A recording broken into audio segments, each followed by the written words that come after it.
बिस्मिल्लाहिर्रहमानिर्रहीम। मुअज़्ज़िज़ नाज़रीन, मेरा नाम कैप्टन डॉक्टर मलिक मोहम्मद शाकिर है और मैं ज़िला मियाँ वली की तहसील पिपला में बतौर जनरल फिजिशियन प्रैक्टिस करता हूँ। अक्सर मेरे मरीज़ों का ये मुतालबा रहा है कि मैं शुगर के मर्ज़ पर एक वीडियो अपलोड करूँ और आसान अल्फाज में अवाम उन्नास को समझाऊं कि ये मर्ज़ क्या है और इसका इलाज क्या है, ताकि आम आदमी जो है उससे इस्तेफ़ादा कर सके।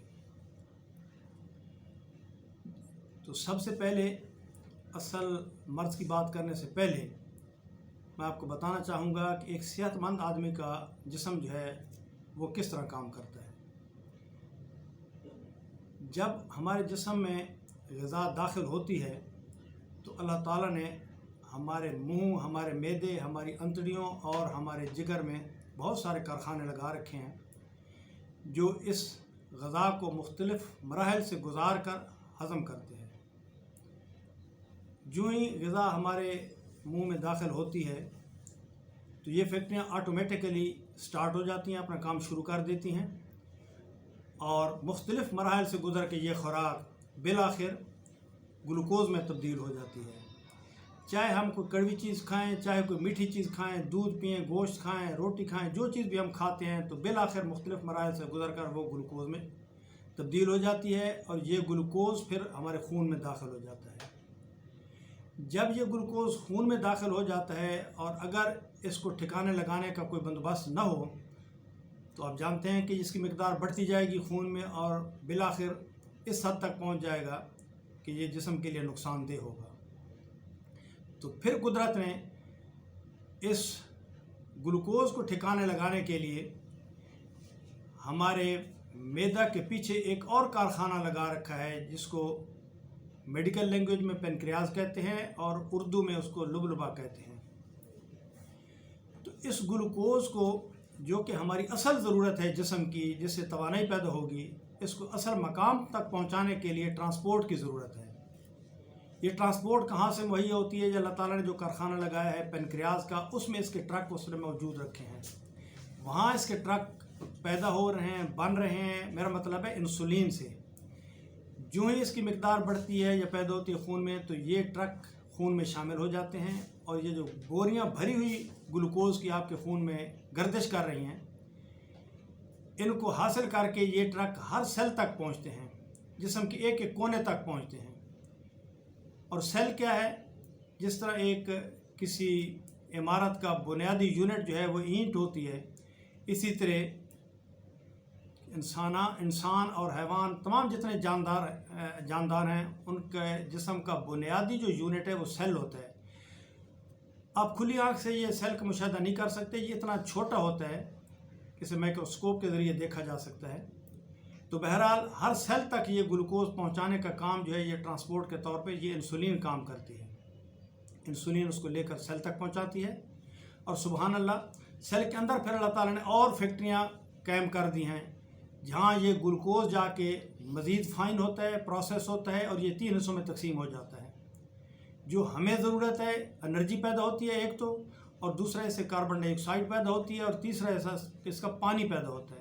पानी और कार्बन डाइऑक्साइड से जिस्म से खारिज हो जाती है और ग्लूकोज़ जो है वो हमारे जिस्म के मुख्तलिफ़ अज़ा के काम आता है और ये तवानाई जिससे हमारी ज़िंदगी का अमल चलता है, ये ग्लूकोज़ के तोड़ फोड़ से पैदा होती है और सेल के अंदर पैदा होती है।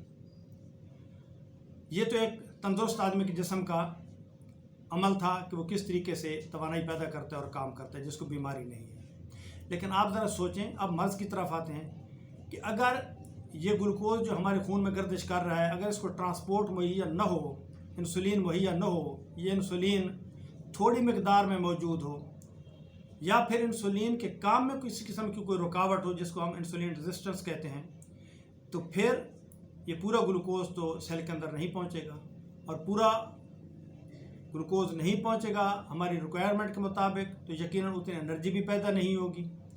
तो बाकी जो ज़्यादा उसमें जमा हो जाएगा, जो नहीं ट्रांसपोर्ट हो रहा, खून में ज़्यादा जो जमा हो रहा है, तो वो पेशाब के ज़रिए बहर जाएगा या हमारे जिस्म के मुख्तलिफ़ हिस्सों में जमा होना शुरू हो जाएगा और इन द लॉन्ग रन आगे जाके वो जिस्म के मुख्तलिफ़ हिस्सों को नुकसान पहुँचाएगा। तो जिन लोगों में बदकिस्मती से इंसुलिन शुरू से पैदा ही नहीं हो रही, ये फैक्ट्री लुबलुबा वाली खाली खड़ी है, तो इसको हम टाइप 1 डायबिटीज़ कहते हैं, यानी उनमें इंसुलिन मौजूद ही नहीं है। लेकिन ग्लूकोज को सेल तक पहुंचाने के लिए हमें ग्लूकोज की इसकी इंसुलिन की ज़रूरत है। तो फिर हम इसका ये बंदोबस्त करते हैं कि जिस्म को जब खाना खाते हैं तो बाहर से ही हम इंसुलिन इस्तेमाल करते हैं ताकि इंसुलिन उसको सेल तक पहुंचाए।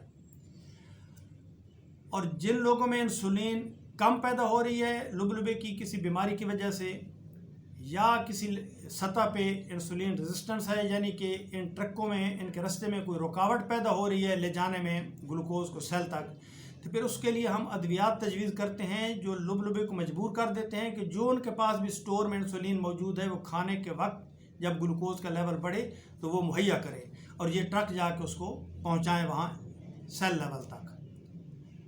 तो इस तरीके से ताकत पैदा होती है, एनर्जी पैदा होती है ग्लूकोज से। और अगर ये इंसुलिन की मकदार कम है या हम अद्वियात नहीं ले रहे या इंसुलिन के रास्ते में कोई रुकावट है, गैर मौसर है, तो फिर शुगर लेवल बढ़ता जाता है और हमारे पेशाब में भी आना लग जाता है ग्लूकोज और मुख्तलिफ़ हिस्सों में भी जमा होना शुरू हो जाता है, जिससे आगे जाके ये जिस्म के लिए नुकसानदेह होता है। अब इसके इलाज की तरफ आते हैं। इसका इलाज एक फ़िक्रे में आपको बता दूं कि जिस तरह वज़ू के 4 फ़र्ज़ होते हैं और अगर उन फ़र्ज़ों में से कोई एक फ़र्ज़ भी आप पूरा न करें तो वज़ू मुकम्मल नहीं होता, इसी तरीके से शुगर के भी आप समझ लें कि 3 फ़र्ज़ हैं इसको कंट्रोल करने के लिए। सबसे पहले ये कि ख़ुराक, आपने ख़ुराक का इंतखाब करना है, मुंतखब ग़िज़ा खानी है, चीनी वगैरह मीठी चीज़ें छोड़ दें, हर किस्म के शरबत, जूस वगैरह, बेकरी का बना हुआ सामान, मिठाई और ये कोल्ड ड्रिंक्स वगैरह, आइसक्रीम वगैरह, ये आपको छोड़नी पड़ेगी और ऐसी ग़िज़ा खानी पड़ेगी। निशास्त की ग़िज़ा जो है, निशास्त जिसमें ज़्यादा हो वो भी कम करनी पड़ेगी और ऐसी ग़िज़ा खानी होगी कि जिसमें शुगर का एलिमेंट जो है वो कम हो, जिसमें ग्लूकोज कम हो, ताकि बाहर से ही ग्लूकोज कम आए। तो इन चीज़ों से आपको परहेज़ करना होगा। तो पहली बात हुई कि आपने ख़ुराक कंट्रोल करनी है, ख़ुराक की तरफ ध्यान देना है और मुंतखब ग़िज़ा खानी है। दूसरा इसका वज़ू जो है वो वर्जिश है। जितनी ज़्यादा वर्जिश करेंगे उतनी शुगर आपकी डाउन होगी, क्योंकि शुगर ज़्यादातर इस्तेमाल होगी आपके लंबे जो मसल्स हैं ना, टांगों में और बाजुओं में। जितनी आप वर्जिश करेंगे वहाँ शुगर जो एक्सेस में है, ज़्यादा है, वो जल जाएगी और अपनी ज़रूरत की शुगर आपके पास रह जाएगी। तो दूसरे नंबर पे इसका जो फ़र्ज़ है वो वर्जिश है। और अगर आप सख्त वर्जिश नहीं कर सकते तो कम से कम तेज़ चलें, 1 घंटा रोज़ाना जो है तेज़ चलें, उससे भी आपकी शुगर डाउन होगी, कंट्रोल में रहेगी। और तीसरा, किसी मुस्तनद डॉक्टर से इलाज तजवीज़ कराएं और उनकी हिदायत के मुताबिक बाकायदगी से और लगातार जिस तरह उन्होंने मशवरा दिया है, अद्वियात को कम बेश न करें, अद्वियात इस्तेमाल करें और सारी ज़िंदगी इस्तेमाल करें। तो इन 3 चीज़ों पे अगर आप अमल करेंगे, खुराक, वर्जिश और डॉक्टर की अद्वियात तजवीज़ की हुई पर मुकम्मल तौर पे उसके मशवरे के मुताबिक इस्तेमाल करेंगे, तो आप इंशाअल्लाह सेहतमंद रहेंगे। और आखिर में ये भी बताता चलूँ कि आपने शुगर के मरीज़ ने अपने पाँव की हिफाजत अपने चेहरे से ज़्यादा करनी है, क्योंकि पाँव जिस्म से दूर का हिस्सा है, वहाँ ब्लड सप्लाई कमज़ोर हो जाती है शुगर के मरीज़ में, वहाँ ज़ख़म होने लग जाते हैं, ज़ख़म होते हैं तो फिर गैंग्रीन होती है, जल सड़ जाते हैं पाँव और फिर काटने तक नौबत आ जाती है। ज़ख़म न होने दें। और उसका तरीका यह है कि आप तंग जूता ना पहने ताकि उस पर रगड़ ना लगे, नंगे पाँव ना चलें कि कोई कांटा ना चुभे, और रोज़ाना एक बार अपने पाँव की किसी अच्छे लोशन, वैज़लीन या किसी भी आम तेल से रोज़ाना मालिश करें ताकि जो खून की गर्दिश है पाँव की तरफ वो जारी रहे और खून की सप्लाई उसको मिलती रहे, ग्लूकोज भी मिलता रहे, खून भी पहुंचता रहे, ऑक्सीजन भी पहुंचती रहे, ताकि आपको ज़ख़म ना हो। तो अपने पाँव की हिफाजत जो है वो अपने चेहरे से ज़्यादा करनी है। और आखिर में ज़रा तवज्जो फरमाएं, जो कहने की बात है कि उस कुदरत पर भी ज़रा देखें कि जिस कुदरत ने रब्बे कायनात ने, जिसने आपके जिस्म में जो फैक्ट्रियाँ लगाई हैं और 60, 70, 80, 90, 100 साल तक जब तक आप ज़िंदा रहते हैं ये फैक्ट्रियाँ ऑटोमेटिक काम कर रही हैं और आपका काम हो रहा है, आपको पता भी नहीं है, तो उसका हर लम्हा शुक्र अदा करें। इसलिए तो अल्लाह ताला फरमाते हैं कि तुम अंधे हो या बहरे हो, गौर क्यों नहीं करते? ज़रा कायनात की तरफ देखो तो सही, कहीं आपको कोई सुकम नज़र आता है, क्या कहीं उंगली उठा सकते हो कि ये खामी रह गई, अगर ये इस तरह ना होता और इस तरह होता तो बहुत अच्छा होता? कहीं उंगली उठा सकते हो? उस रब का शुक्र अदा करना भी हमारा सबसे पहला फ़र्ज़ है कि जिसने हमारा जिस्म बनाया, ये कायनात बनाई और बेमिसाल कायनात बनाई। और अगर कायनात और अपने जिस्म पर ही सिर्फ गौर कर लें तो खुदा को तो आप आसानी से देख सकते हैं, समझ सकते हैं। तो मेरी दुआ है अल्लाह ताला की तारीफ़ रखें। सुबहान अल्लाह, अल्लाहु अकबर, सुबहान अल्लाह, अल्हम्दुलिल्लाह, सुबहान अल्लाह व बिहम्दिही, सुबहान अल्लाहिल अज़ीम। आप दोस्तों का बहुत बहुत शुक्रिया।